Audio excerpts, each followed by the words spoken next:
Hello, gentle listener. We're still back in the medieval times, episode 169 of Werewolf the Podcast.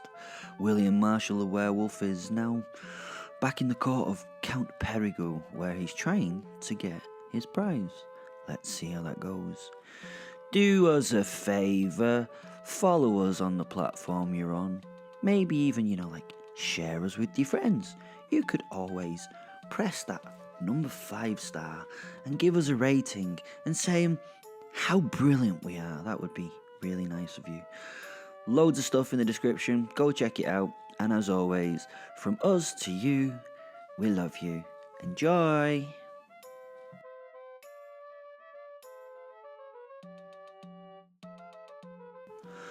Je vais. Well, it is finally dead. The dragon, that is. The dragon is dead. We have made a fire and are using its dead bulk as a windbreak. It is somewhat disquieting to have the beast behind us, but it works well in its new function on this windy and somewhat bizarre night with the windy Squire Welly, bringer of farts, and my fellows, who are, let's face it, bizarre nights. William should be dead too. He lost his arm and a large part of his shoulder. I saw it torn off. I saw him cast aside, an arc of blood following his flight to where he landed in a crumpled heap. A crumpled bloody heap. No mortal human survives that, never mind recovering from such a wound. Why is he not dead? He tells us that the angel's wolf soul, which he has as his invisible friend, has given him extraordinary healing powers. I believe that he can heal the worst of hurts. I have seen it more than once before. I do believe, but it is very difficult to think that this is okay or acceptable by our Lord. I watch him now. He has a thick woolen cloak hung over his, remains of his torso, and it's a bloody mess. No, that is incorrect. It was a bloody mess, but it no longer is. I am glad I can not see it healing. It was very disturbing to see it dry and stop bleeding before he covered it. Not natural. I think not holy. Welly and Percy seem not to be bothered about it at all. Am I the only one that is disquieted by my friend's blessing or curse? I have drunk so much, it means I'm probably going to ask William some stupid questions. Wine is both my friend, and my enemy. It loosens my tongue and gets me to do the unfortunate things I do. Sometimes these things end in, wonder and joy. Sometimes these things end in horror and sadness, but I would not be without it. Not without wine in this world. William? I try to get his attention drunkenly. He is staring into the flames of the fire, rocking back and forth as he does so. He does look to be in some evident distress. Sweat bristles on his forehead as lines of pain crease his face. Oh, what must he be going through, my poor friend? Percy is trying to teach Welly the zither. Welly is no natural musician, but I smile as I see Welly's brow knot as he tries. He wants to be able to play. I am not sure that he wants to be a musician. I am sure he sees the results of being a minstrel, such as Percy and the things that brings. Like Percy's life has the interest of the women and the fame a performer brings to him. So who can blame him? Welly, that is, for the want of this. Percy has a market that I cannot gain. While minstrel and apprentice are focused on themselves, I need to speak to William. William! I again try to raise his interest, casting a small stone at him which hits his thigh. William wearily turns to me and smiles. Yes, Gervais. What is it? He is white of hue and, weary. His eyes are full of woe. It makes my heart quail, but I reach for him verbally to try and offer succor. Do you truly think that it is normal or Christian that you can heal like you do? I asked out of concern. It hurts to ask, but I need to know what he truly thinks. I know that you make the argument that it is a gift from God, the wolf soul that is, but it seems wrong. A man should die if so badly hurt. No one should live from the level of harm that has been committed on your body. I paused. This needed more. No one, William. Not even someone saintly. William turned to me, not in disrespect for the question, but in thought. I could see the pain that his simple movement brought to him. He glanced to his left and nodded at empty space. I knew he looked upon the soul I could not see. I imagined that they conversed in some manner. I saw expressions flit across his face. He was somehow talking to something in a way I could not hear. He would be seen as mad or possessed by anyone outside this small friendship circle. If I did not know him as well as I did, I would be happy to light the pyre myself that cleansed him of the demon. I fostered that thought, that he was mad or possessed for a moment, and then he tried to speak. It cost him much. You ask me if it is normal. You ask me if it's Christian. He paused in thought. Even he had to think whether this was acceptable or not. Normal? No. He paused and ran his tongue over his teeth. I could see that they were red with blood that had flowed. Christian? He spat a bloody gobbet on the fire and looked again at his invisible friend, shaking his head. I know not. He tried to turn to the worm, to the worm dead where it was. The pain of his movement stopped him, and he bit back a gasp. But he stands by my side as I do God's work. Eventually, he raised his cup to me, wanting me to respond with something similar. I stared into his eyes. I looked deep into my friend's soul. I trust him implicitly. Was he being fooled by the devil? He believed he was doing good. I knew not what I thought, but then I rested my hand on that scaly flank behind me. Those scales were bright and glistening, hard as steel plate, but much thicker. He had killed this thing. Maybe. Just maybe evil can be used for good. I find it hard to swallow, William, I told him, knocking a knuckle on one of the dragon's horny plates. I fear for your soul. I returned my attention to the fire. I could not hold his eyes as I continued. William lowered his drink and to himself muttered, Which one? William. I had torn myself from the gullet of the worm. Tooth and claw had done its worst to the soft lining of the beast's innards. Wally's cunning plan had worked. It had been like a rebirth, a bloody, horrific birth where I ripped a path from the beast's belly. On my out, I had deemed it dead. I had celebrated its demise too early. And as it drew its last breath, it had wrenched me in twain. My shoulder and arm had been removed in the animal's bite as the dragon had bit and shook its mighty head.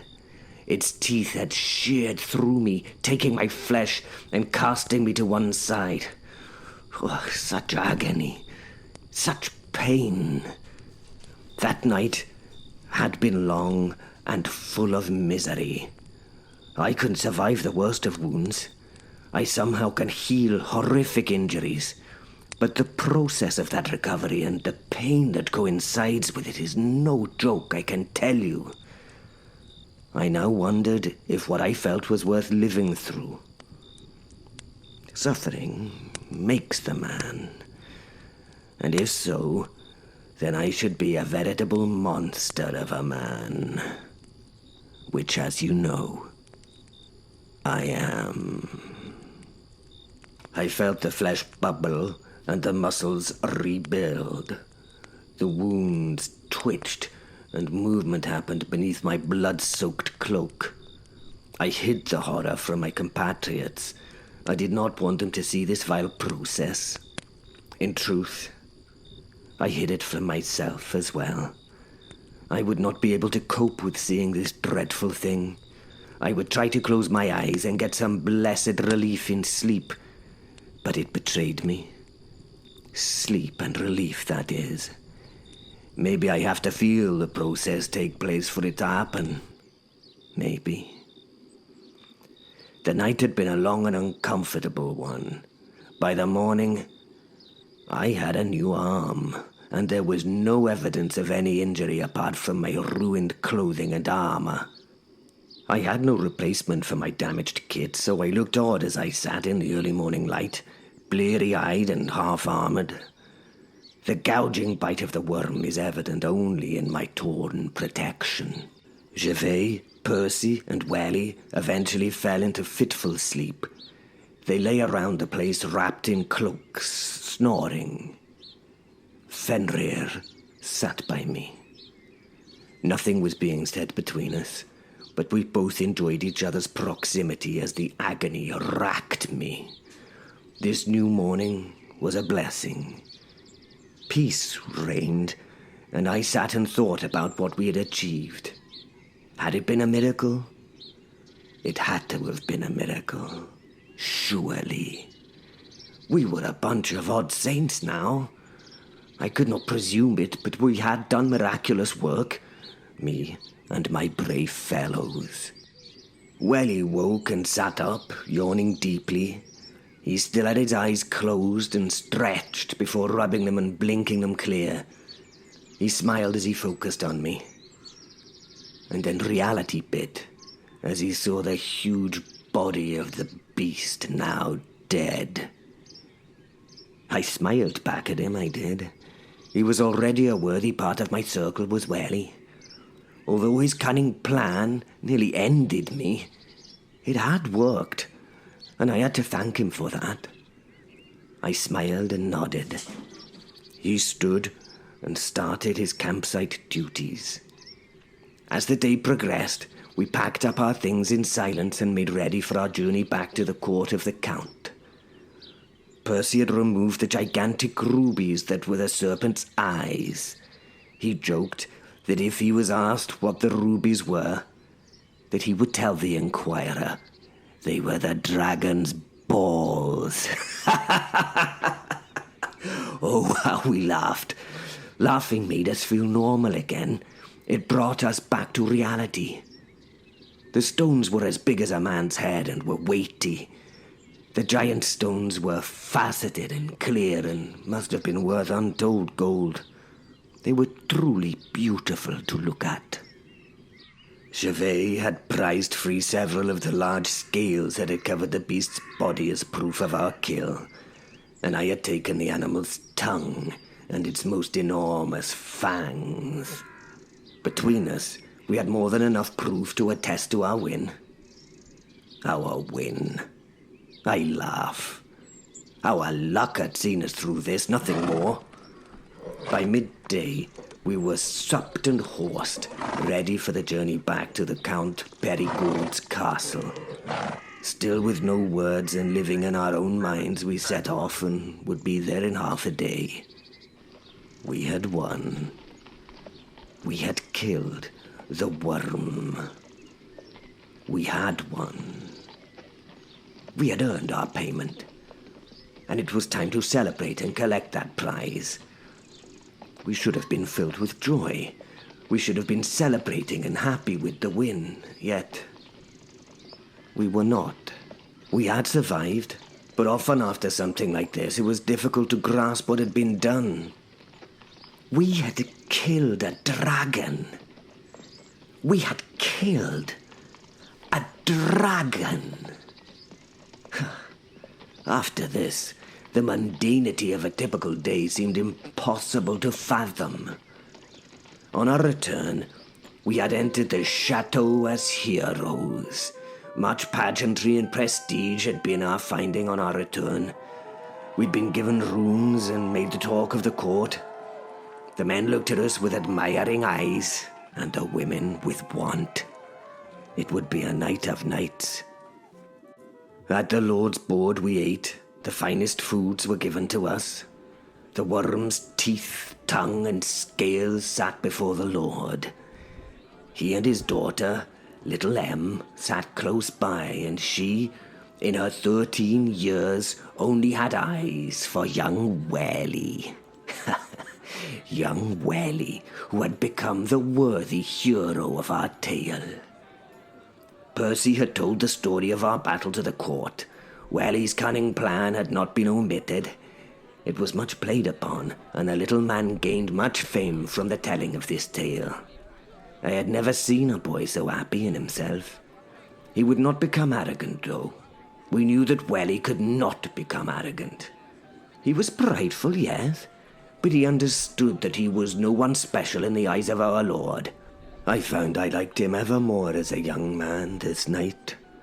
As Percy finished the story, he brought out the rubies. He could hardly support their weight in each hand. Behold, the testicles of the monster! He laughed as he showed them to the people. He received a great ooh of awe from those present. Disbelief at their size ran through the room. I caught the eye of the Count as he saw them. His look of want was evident to me. Ah, Percy. In his jest, he may have caused us a difficulty. As Percy cavorted about the place with his rubies held at his crotch, doing his impression of a worm, the Count called over another to his side. The man was not tall, not powerfully built, but lithe. His cloth was of a rich yellow, picked out with black embroidery and finery. Black pearls, opals, and onyx looked good on that yellow background. I nudged Gervais, who was sinking a drink, as was his wont. "Who is that man with the Count over there, Gervais?" I asked. Was all I got from the disturbed man. I knocked him again and openly pointed at the man next to the Count. "Pay attention." My words were a little strong, and Gervais looked at me a little disturbed. He repeated. Him there, Gervais. Who is he?" I tried to say with a little more kindness. Gervais focused on the man and finally spoke. That man there is Bruce de Lelay. He is reputably a great warrior. Why do you ask? "I have a feeling about him. Call it a hunch." Of what? Gervais smirked.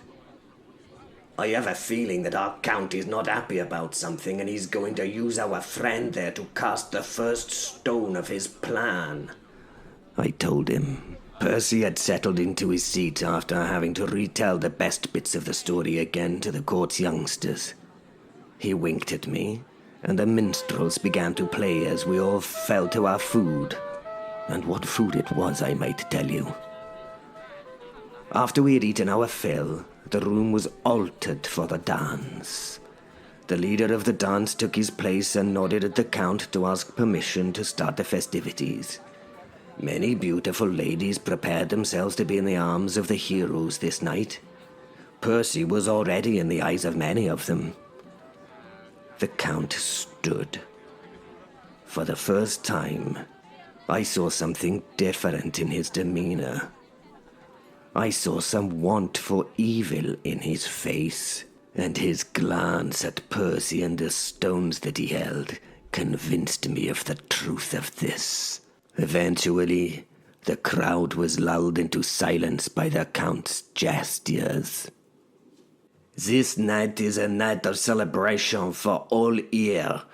These brave men have been to fight, and they say they have killed the worm."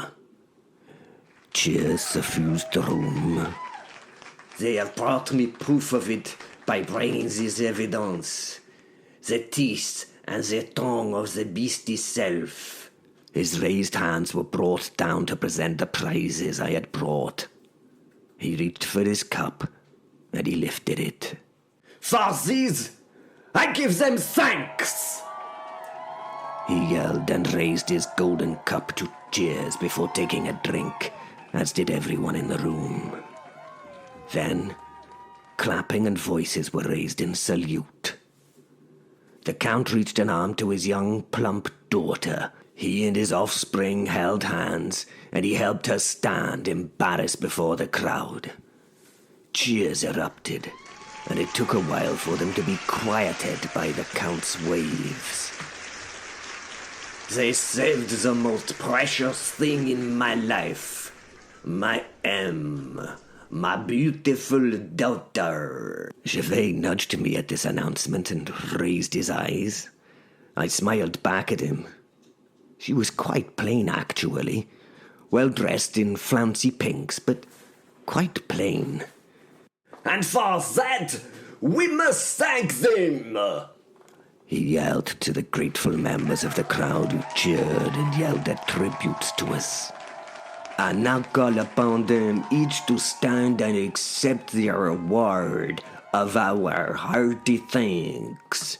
First, the squire, Welly.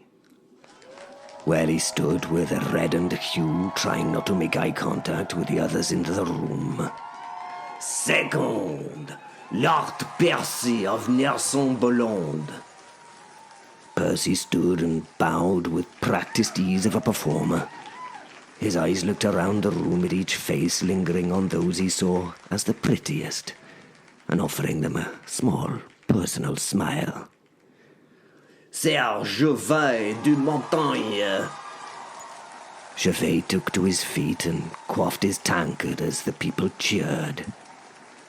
And of course, William Marshall, the leader of this trip. We give them all our thanks as a reward for their hard work. And with that reward, they will leave us tomorrow.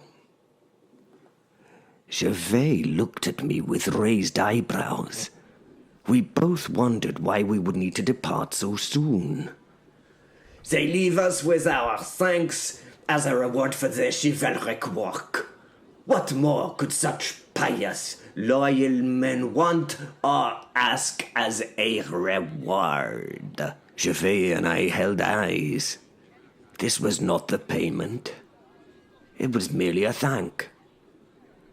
We were to be rich, to have the fleece that they promised. Percy paused in his perusal of his flesh prizes for the night. He turned to the Count with evident confusion on his face. He tried to speak, but the crowd cheered and sang over him so that he could not be heard. Again he tried to talk, but he was ignored. Gervais then bellowed. He was a bear of a man, and it brought quiet. And the guards reached for their swords. It was all very loud. When silence finally fell, Percy stood in a pose of shock at Gervais' outburst. He nervously smiled and fumbled with the kerchief in his hand. What is it, Percy? Gervais angrily asked the nervous man while cowing the eyes of the audience before him with a stare. Well, our prize was it not to be the fleece, was it not? He asked. The silence of the crowd deepened. Percy's loving audience turned head by head to look at the Count. The Count sat with his fingers tapping on the armrests of his throne-like chair. His displeasure at this question was evident. The Perigord considered Percy. He rested his chin on his right hand while he continued his finger taps with his left. Eventually, after some time, he spoke. It was, but I do not think that the attacking of this worm was worthy of such a thing now. It was an easy task by all rights. A task that took you merely 3 days. The fleece is not worthy of this task. You are not worthy of this fleece. Look at those rubies that you have decided to keep. Those stones that by all rights should belong to me. They should be mine. But I am grateful enough to allow you to keep them. You should really thank me for those stones, because I could make them mine and back you off with naught but the simple thanks that make up all that you deserve. He told the gathered people, his voice gravelly and holding a threat. Gervais' eyes and mine met across the room once more. He gave me a resigned smile and a shrug. I nodded back. The giant wolf soul went and stood next to the Count and stared at him. We were all in slight disbelief at what had been said. We were not prepared for it, and it would take a while for us to consider our options. Percy, being the brave knight he was, looked at me for assistance. But it was Gervais who took to his feet and brought the room to quiet once more. I became interested and excited. Gervais was wonderful to hear when he showed anger. His rants were superb to sample and enjoy, so long as you were not the target of such tirades. I raise my cup to the Count, said Gervais, a cheer from the crowd. I also remind him that he, made a promise. He lifted the wine to his mouth and drank it all down before continuing with his monologue. So when we decide to leave... He paused at this, meeting the Count's eyes. And when we decide to leave, we will expect the fleece to be loaded up on a wagon ready for its transportation home. That is what just a noble lord would do. They would be grateful for the life of their brat. He spat the word brat. Grateful enough to give us what he promised. He smiled and raised his cup to the audience, a confused audience that did not know how to respond. The way he had raised his drink would infer that they should cheer, but what he'd actually said meant that maybe they should not. They murmured and they burbled. Gervais held his pose waiting for the Count's response. I think not, brave Sir Ned. You will not be taking my fleece. It is a man, and man it will remain. You could try to become the brigand and take it, of course, but I think the men of my court would soon make you wise to that attempt, the Count said. Gervais bowed dramatically to the Count and his retinue who now stood by him. They had hands on weapons. The knight in yellow sat back in his seat, smiling and eating a chicken leg. He seemed to be enjoying this evening's entertainment. I apologize then, my lord, said Gervais. In this case, I will have to hand over to William to show you the error of your ways. I did try to help you, but now I sit back and will enjoy watching the floor show. He then turned to me with a flourish and invited me to take the floor. Try to be kind, he shouted across the room. I now stood and bowed to the crowd. Again they were in confusion, as this was not how it was supposed to go. So, Count, you renege on your offer, do you? I asked. I do, sir, he said from his seating position. He did not even do me the decency of standing to address me. I do, sir, and there is nothing you or yours can do about it. He smiled, and the 20 or so knights that sat with him oozed confidence. They should have. There would be 3 against them. Unfair odds in their eyes, but unfair in their favor. Perhaps not. Maybe it was unfair of me not to include our 4th. 3.5 against 20 or so, including Wally. I feigned being flustered. I acted showing mock fear. Fine, I accept the terms. The Count and his men laughed. The crowd cheered. They relaxed. But I was waiting for the crowd to quiet. I sat down in my seat as though beaten, humbled, and at a loss. I could not meet any of the eyes that stared at mine around the room. It was a good act. After a few moments, at the point that everyone understood I had lost this verbal joust, I laughed out loud and lifted my feet, settling them on the table. Now it was I who oozed confidence. A price was agreed, my lord, and I shall not leave here without that which was promised. The court was now completely silent and intent on my words. A fleece of gold, I believe, was the bargain, was it not? Now, if you will not give that, then I will have no option but to take. I gave this as a threat relatively quietly whilst considering a haunch of venison before biting into it. As I did so, I looked at the Count and considered the flesh in my mouth to be the flesh upon his bones as I tore it from its frame. The Count leapt to his feet at the table, scattering items hither and thither. "There is no fleece for you, you idiot!" The Count was angry at my flippant manner. Fenrir, more than any other, loved it when this mood took me. It was infrequent, but I could not allow injustice, and he knew that however far I was pushed, I would always push back harder. "There is no fleece for you!" He spat on the floor at the end of the sentence. "And there is no fleece for that fool de Tankerville! Your journey here was wasted. You were only to be sacrificed to the worm. You were not even supposed to kill it. You were supposed to show us our enemy. Bruce here watched as you took on the dragon. He was supposed to be the one who finished it. The Yellow Knight.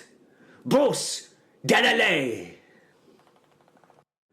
The Yellow Knight looked at me and nodded arrogantly, his hubris plain for all to see. "Now I have changed my mind about the affair I made. I now give you 1 hour to get your things and leave my home, or I will set my hands upon you," he told us. "I think not, my lord," I replied. "I do see a golden fleece right here in this court, and it will be that which will fill my sack this day, and woe betide any man who tries to stop me, for they will be slain by my hand without remorse. And as God is my witness, I stand prepared to take every accursed life in this castle to clear our route to justice." The assembled nobles were deathly silent.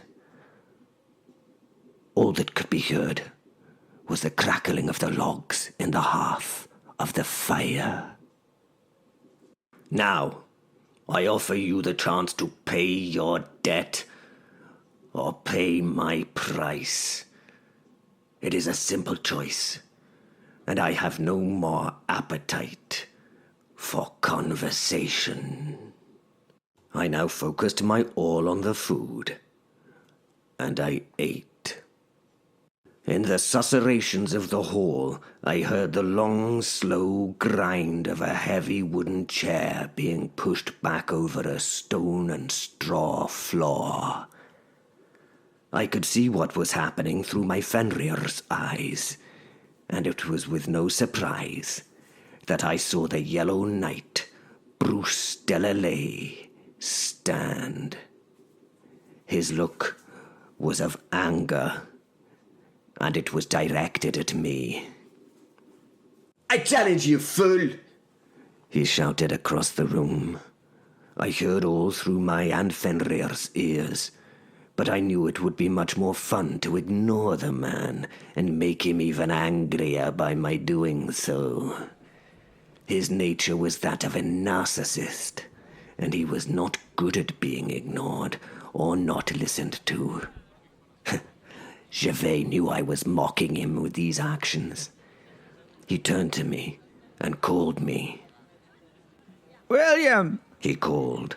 I turned to him in my seat and smiled. William, the jester speaks! He laughed, pointing to the now fuming knight. A limerick, my man. Go on, a dirty limerick would be most welcome at the moment. He continued. I am no jester, yelled the angry man. He is correct, William, added Percy as he looked at his zither and strummed a few notes. He certainly is no jester, although his outfit is certainly that of a mummer of the court. He added. A few laughs were given by the assembled people, which made the Yellow Knight livid. His gaze swept the room. Wherever it landed, silence reigned. And this is why I loved my fellows. They knew exactly the right buttons to push to make this man reckless and stupid. Even the boy Squire Welly chimed in. Now, he ain't got nothing on old Mama Peasbod, has he? He can make me laugh just by that walk of his.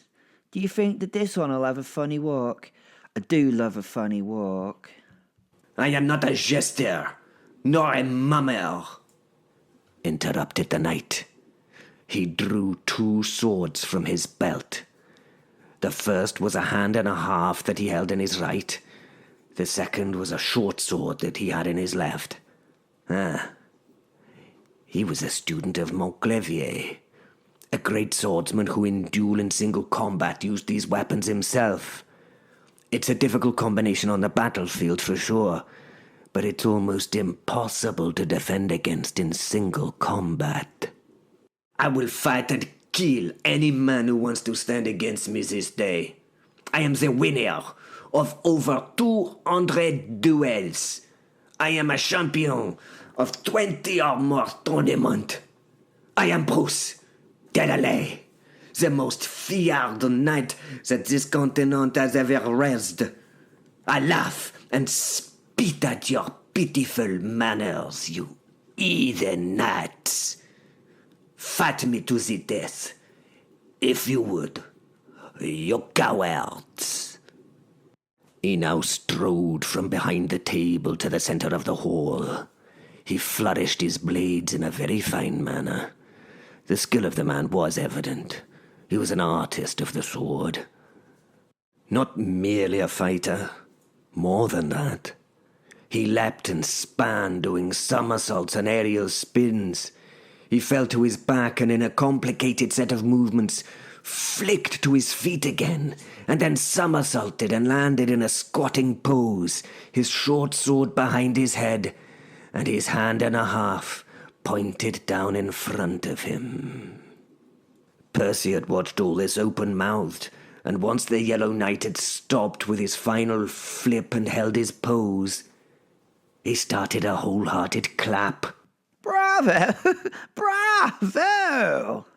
He said with much gusto, doing a great impression of someone impressed by what he'd seen. In fact, he may well have been actually impressed knowing Percy. William! Gervais! Percy called on us. Did you see that? Truly inspiring.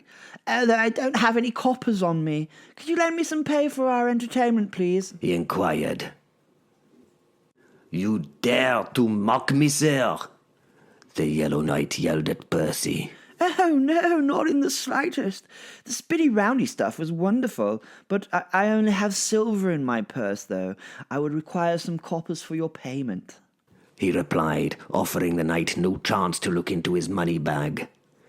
Gervais, Welly, Fenrir and I were now laughing at Percy's ability to play the dull-witted fool. The knight thought that we were laughing at him. Which was, to be truthful, somewhat correct. I challenge you to single combat, sir! Pah! He now shouted at Percy. For what? I just paid you a compliment. Percy looked at him aggrieved. He took his eyes from him in a dismissive way. I refused to fight someone as lowly as yourself, he replied, returning his attention to his zither with interest. The poor knight did not know how to respond to this. He just stood with his mouth open. That was not how a response to such a request should go. How would he respond in turn? He started to open his mouth and direct his low-wit at Percy when Gervais butted in. I tell you what, I will fight you, said, wobbling to his feet, obviously acting drunk. 'Cause I can see both of you, and know that I can take you both in those pretty outfits of yours. He drew his sword, which landed on the ground at his feet as he tottered about for a moment, trying to reach for it. As he managed to grasp the blade after a few attempts, he turned and banged his head on the corner of the table. Ow! He hollered, then giggled as he stood upright, rubbing his jaw and swaying a little. He hiccuped now and smiled as he slipped and fell back onto his bench seat, flailing onto the floor with a thump and starting to laugh hysterically as his sword slid under the table. Whoopsie! He yelled in between his bursts of laughter. I will not fight this drunken idiot. He is not worthy of combat, the Yellow Knight said nobly. From his prone position, Gervais responded. And who are you calling a drunken idiot, sir? He paused.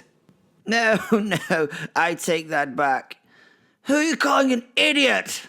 He yelled out, now lost in laughter again at his own wit. Bruce Delalay turned now to me. Will you have the guts and the gizzard to fight me?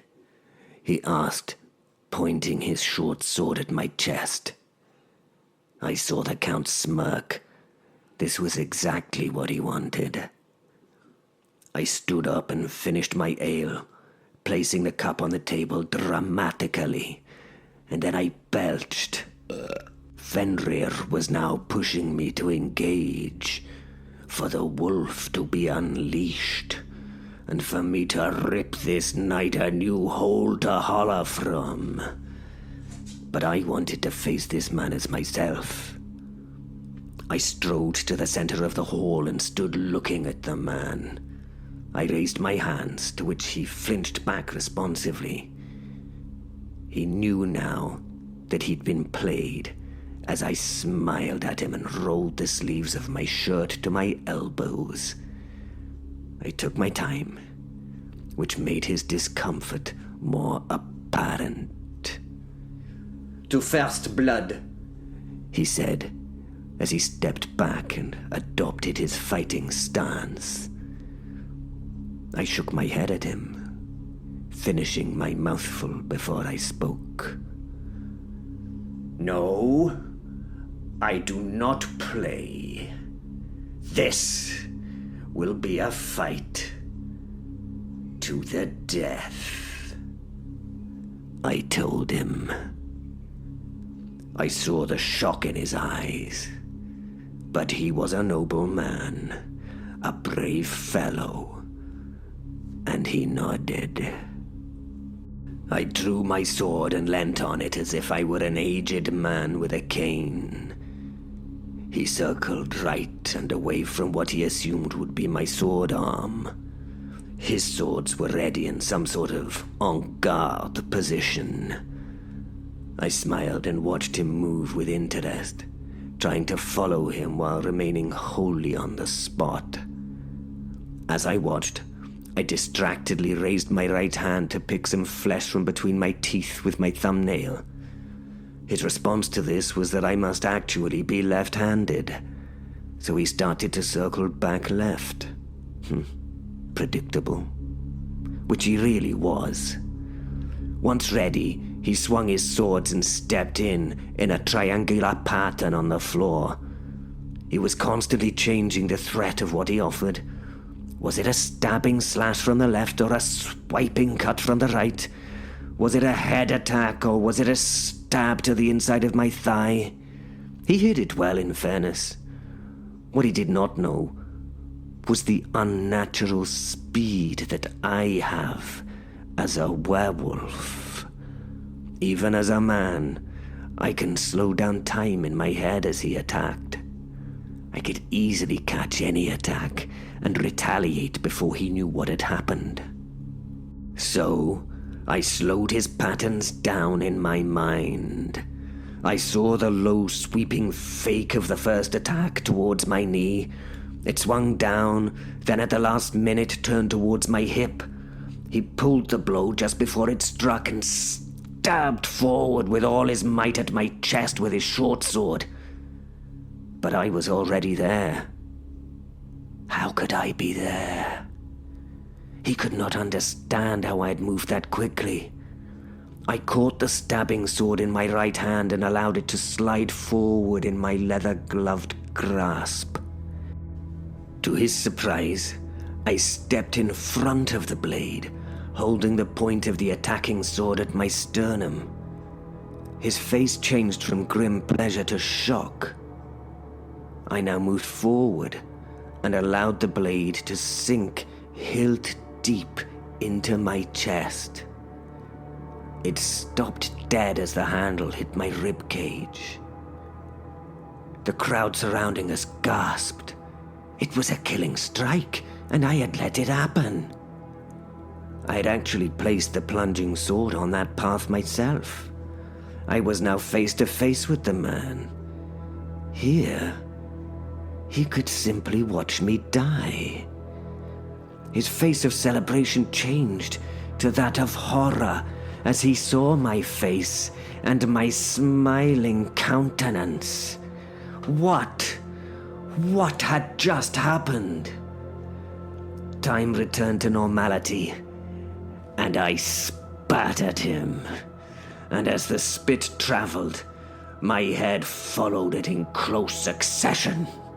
His eyes closed in response to the saliva as it struck his face, and they remained closed as my forehead smashed into his nose with a sickening crunch that left him wincing and half scrambling back, half falling back, trying to save himself from the uprushing ground.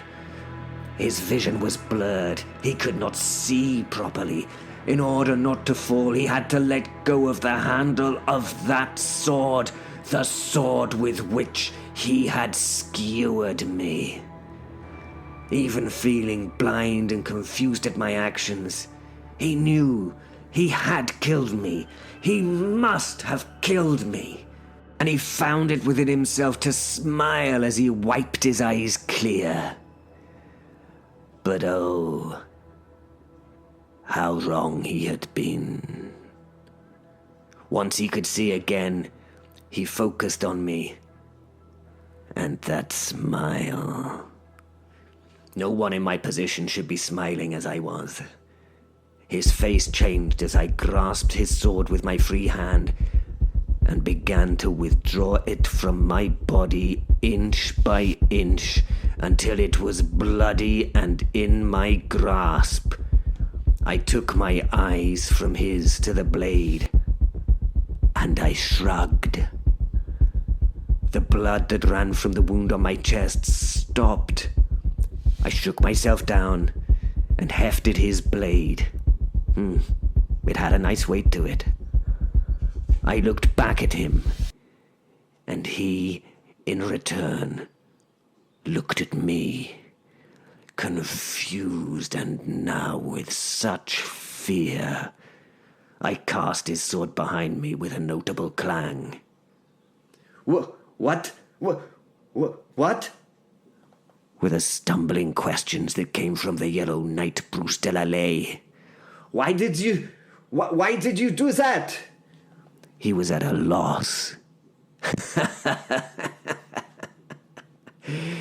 Because, noble knight, I know I can beat you with only one sword. I told him, bringing it crashing down at his head with a speed and precision that he had never seen before, and never would again.